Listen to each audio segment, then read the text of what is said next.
Оглушительный рев мотобайков разносится по всей округе. У каждого он свой, неповторимый. Байки здесь тоже на любой вкус и цвет. От вечной классики до современных суперспортов. Начинал, наверное, лет 10 назад у меня был примерно такой же байк. Я на нем покатался 2 сезона. Потом я от него избавился благополучно.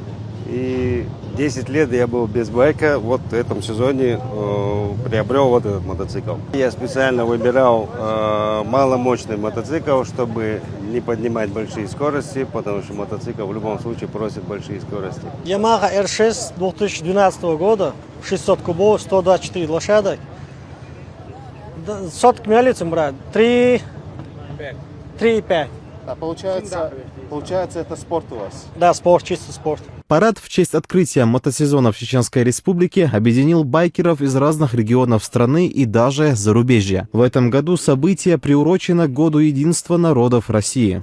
Я впервые в Чеченской Республике. Мы путешествовали по России, и по приглашению наших друзей мы попали сюда. Сам Грозный мне очень понравился. Здесь чисто и уютно. Здесь лучше даже, чем в Швейцарии.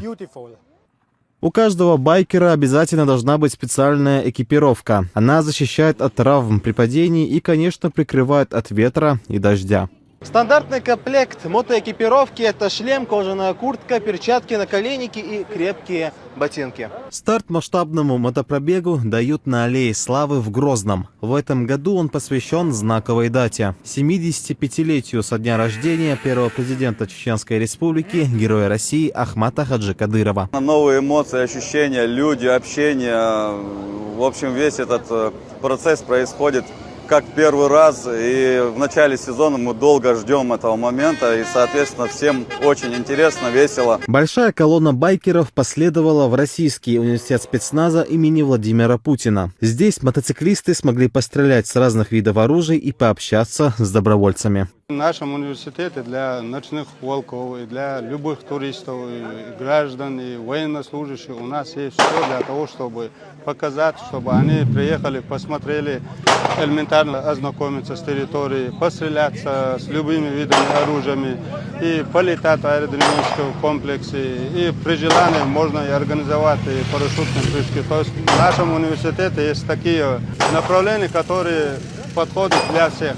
Сделав большой круг, любители попутного ветра возвращаются в Грозный, на постоянную базу ночных волков. У отделения сегодня двойной праздник – открытие сезона и день рождения регионального филиала. В этом году чеченскому отделению исполняется 11 лет.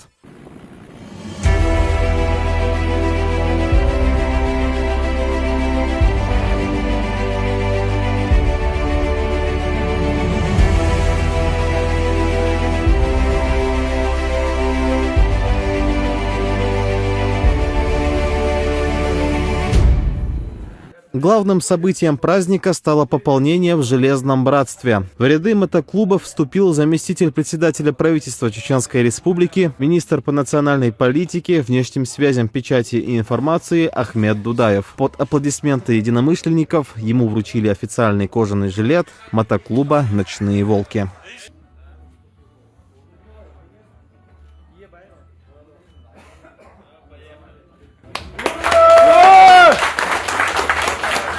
Теперь ты в клубе, у котором 5000 человек, 5000 ночных волков и 150 отделений.